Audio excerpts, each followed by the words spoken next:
Deixa eu chamar já para a nossa conversa Fernando Brito, editor do Tijolaço. Oi, Brito, como você está? Tá passando raiva também, acompanhando tudo que está acontecendo na política, essa sessão de hoje ali da CPI? Como você está? Eu me reservo o direito de permanecer em silêncio. Mas, como eu não consigo, vou contar para você. Eu acho que nós estamos vivendo um dia em que desapareceu o medo do bolsonarismo, sabe? A gente pode olhar, e aí a sua própria escalada de notícias mostra isso, que eu usei essa imagem, desculpem se ela é meio repugnante, mas eu acho que tiraram a tampa da caixa de esgoto e agora nós estamos vendo o movimento das baratas em todas as direções, né? E é bom que a gente saiba, né, que, como eu escrevi hoje no blog, não há santos no governo do Messias. Dentro do governo Jair Bolsonaro, o que não falta são personagens periféricos e algo transgressores como esses que a gente está vendo. O próprio deputado Miranda nunca foi das mais belas flores do Jardim Democrático, né? Esse personagem que denunciou o pedido de uma vacina $1, né, por parte do antigo diretor, já antigo diretor do Departamento de Logística, demitido ontem à noite, ele também deve ter lá suas complicações, porque ninguém pode acreditar que houvesse voando aí no espaço 400 milhões de doses, né, praticamente tudo que o Brasil comprou de vários laboratórios estivessem voando aí pelo espaço para serem oferecidos numa mesa de restaurante num shopping de Brasília, né? É meio difícil acreditar nessas histórias. O fato é que, muito embora estivessem lidando com personagens de baixa extração, tá, integrantes do governo, desde o diretor do Departamento de Logística até o presidente da República, embarcaram com gosto e com prazer em, se não completadas irregularidades, pelo menos desejadas, sonhadas e desenhadas irregularidades na compra de vacina. Então, eu acho que isso criou uma situação onde o Bolsonaro enfraquecido, que 5 dias não consegue, se não dar patada genérica, chamando os integrantes da CPI de pilantras, de bandidos, etc., mas não consegue entrar no assunto.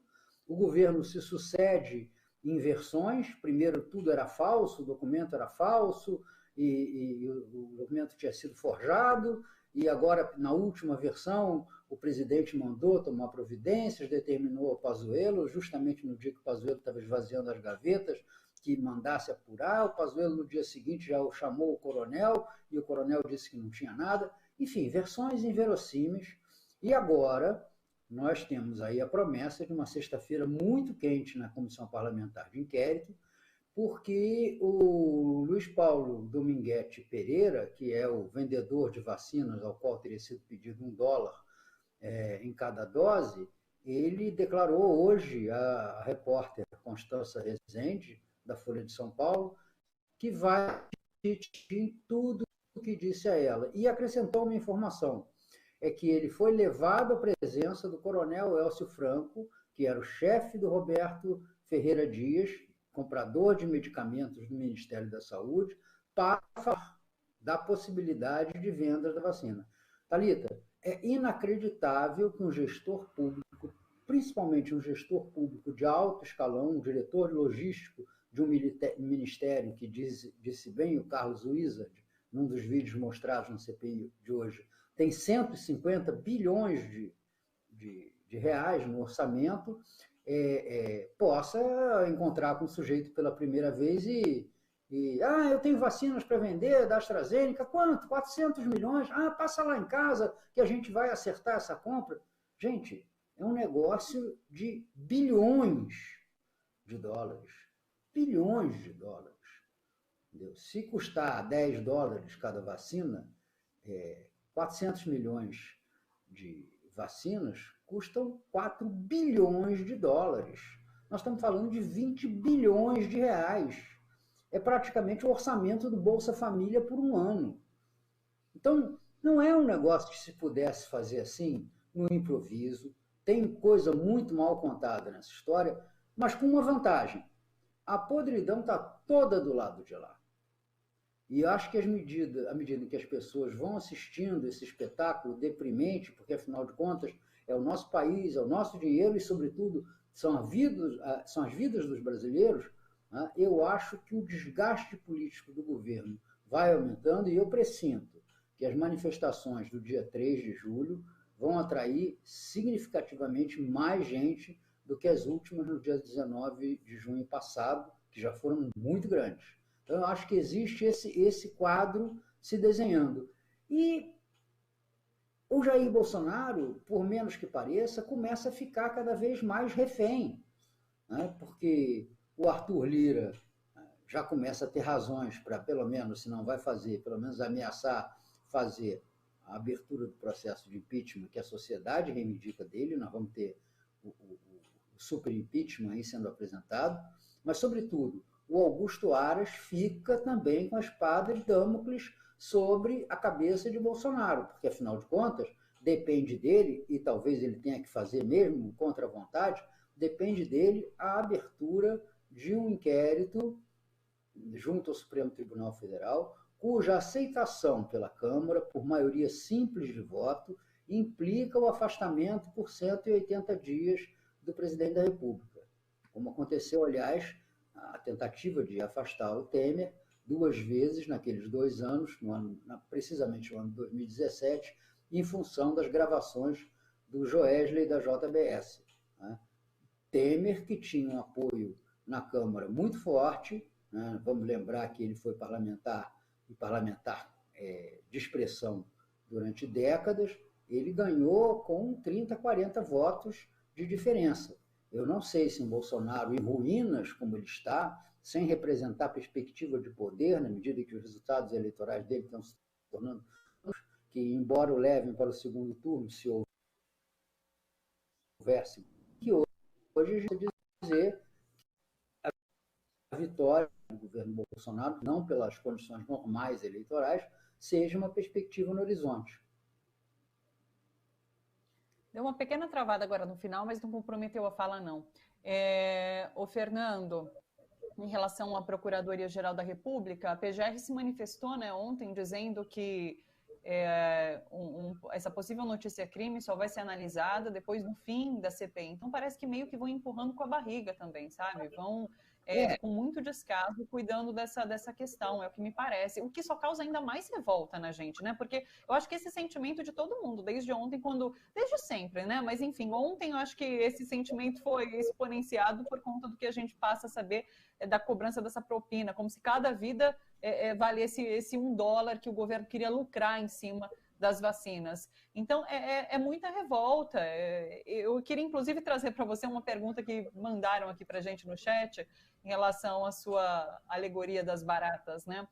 O Felipe Santos Almeida, ele fala assim: Fernando, as baratas só estão bambas porque sopraram um sprayzinho de veneno nelas. Qual seria o caminho para uma detetização geral?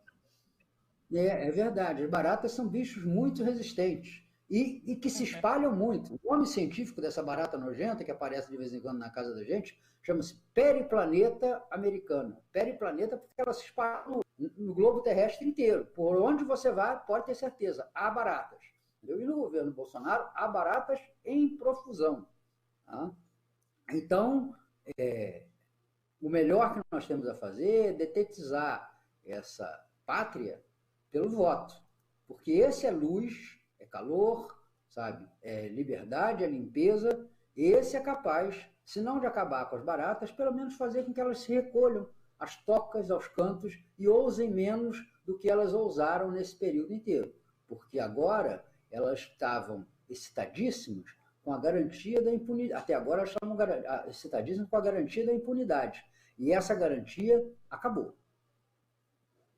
Em relação à garantia da impunidade, quando você comenta sobre esses encontros terem sido feitos, essas negociações de vacina terem sido feitas na casa de um fulano, me dá a impressão que tudo nesse governo acontece desse jeito. É tudo de qualquer jeito, na verdade. Então, vamos negociar a vacina, vamos na casa ali do fulano. Vamos cobrar a propina, bate um papo com o fulano ali que se resolve isso. É tudo muito mambembe e há essa noção, nada vai acontecer, ninguém vai ser punido e a gente pode fazer o que quiser nesse país que nada acontece.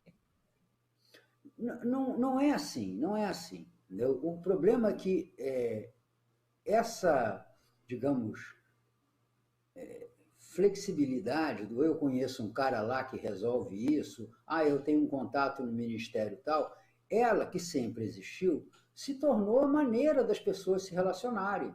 Porque quando você esvazia as instituições políticas, nós perdemos os partidos políticos, o parlamento se tornou um bando de eu sozinhos querendo garantir emendas, recursos, né? Não temos mais os partidos políticos, não temos mais os blocos, não temos mais coerência nas votações. A gente vê governista votando contra o governo, oposicionista votando com o governo de acordo com um favor, um negócio.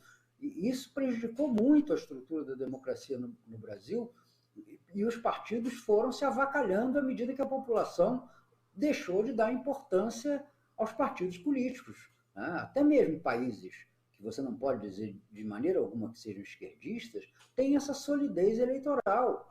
O sujeito nos Estados Unidos frequentemente, nem sempre, mas é republicano, é democrata, ele tem uma fidelidade partidária e enxerga os partidos como vias políticas distintas. Aqui não, virou uma geleia geral.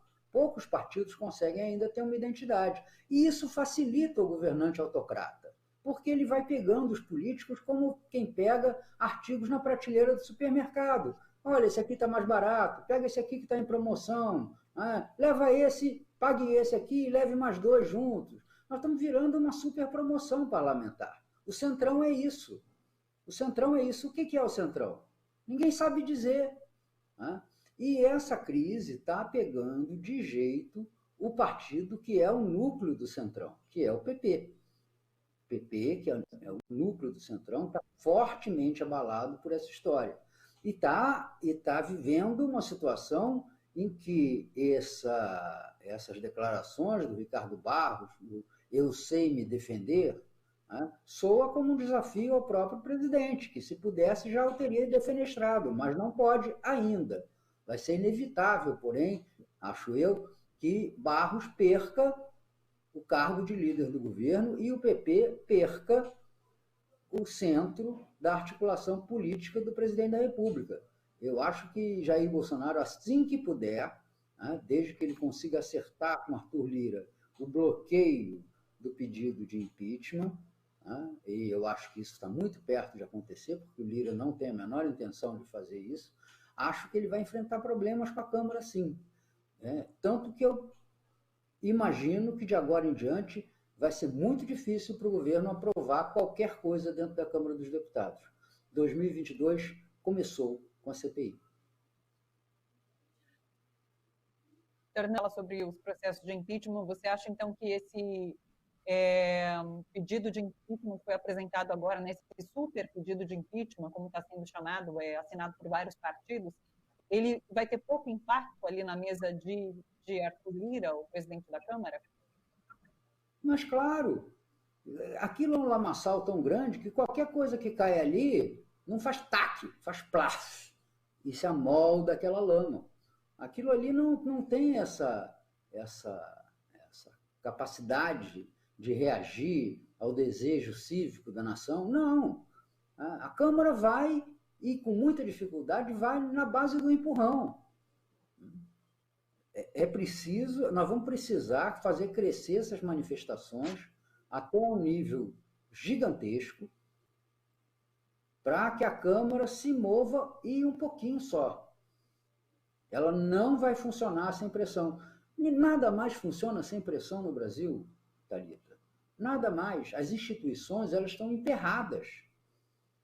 Sobra um pouquinho de independência aqui e ali no judiciário, assim mesmo, com coisas absurdas, como aquela declaração, depois negada, do presidente Luiz Fux, de que ainda não era garantida a presença de Lula no processo eleitoral de 22, mesmo depois da decisão majoritária do plenário. Ele insinuou que poderia manobrar as coisas de tal maneira que ainda seria possível obstacularizar a candidatura do Lula. Uma coisa absurda, politicamente inviável a essa altura. Mas a conspiração continua.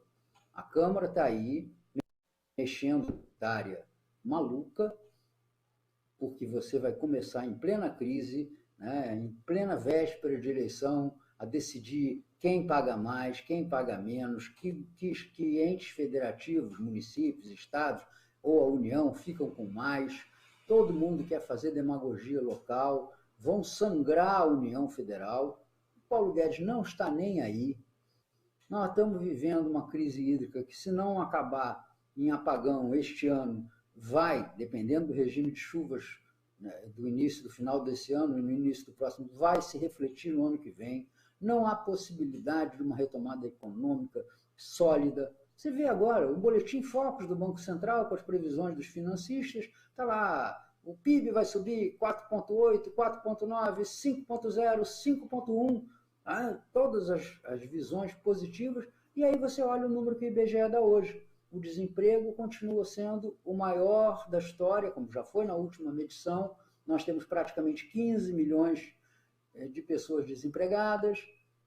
Então, que recuperação econômica é essa que não se reflete nem na renda, nem no consumo, nem no emprego, nem no salário?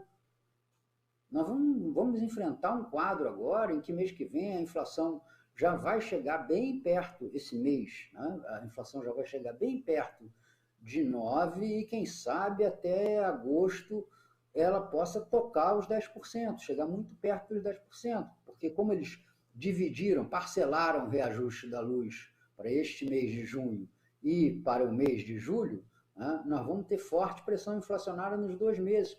Então, isso é o mundo real. O mundo das pessoas que vão ao supermercado, né, que chegam e encontram feijão a R$ 7,00 ou mais, né, que continuam encontrando arroz a R$ 5,00 ou mais, então, a R$ 4,50, R$ 4,70, produtos que custavam antes dessa crise toda R$ 3,00, R$ 2,79, R$ 2,80, quer dizer, parece pouco, mas é disso que a vida das pessoas no Brasil, a maioria das pessoas, é feita, é desse pouco.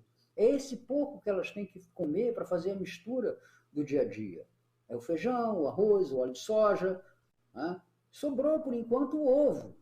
Vamos ver quanto tempo o ovo resiste como fonte de proteína, porque a carne ficou impossível.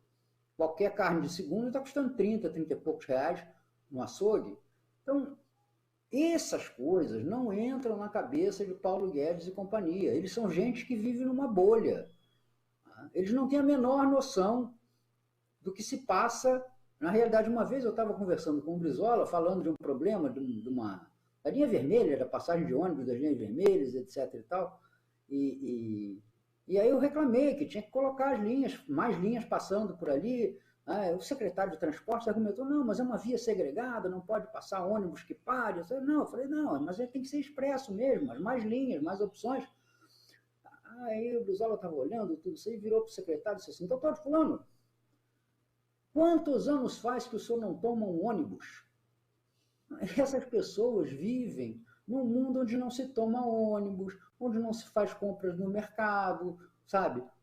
Onde não falta esse dinheiro, onde as pessoas não chegam na banca do mercado e vão olhando ali a moça batendo os preços, etc. Tal, e de repente elas começam a tirar isso, tirar aquilo outro, para o dinheiro chegar, para o dinheiro ser suficiente para pagar. Então, nós estamos vivendo da recuperação econômica, é o Brasil do agronegócio cada vez mais concentrado, que não distribui riqueza, que não leva a um nível de emprego mais elevado, né? É o Brasil das commodities, da soja, do ferro, né? Do milho. Esse vai muito bem, obrigado, por causa dos preços internacionais. E o Brasil do consumo das famílias, o Brasil da alimentação, o Brasil do trabalho, este Brasil vai muito mal. Este Brasil não saiu da crise em que entrou já antes do processo de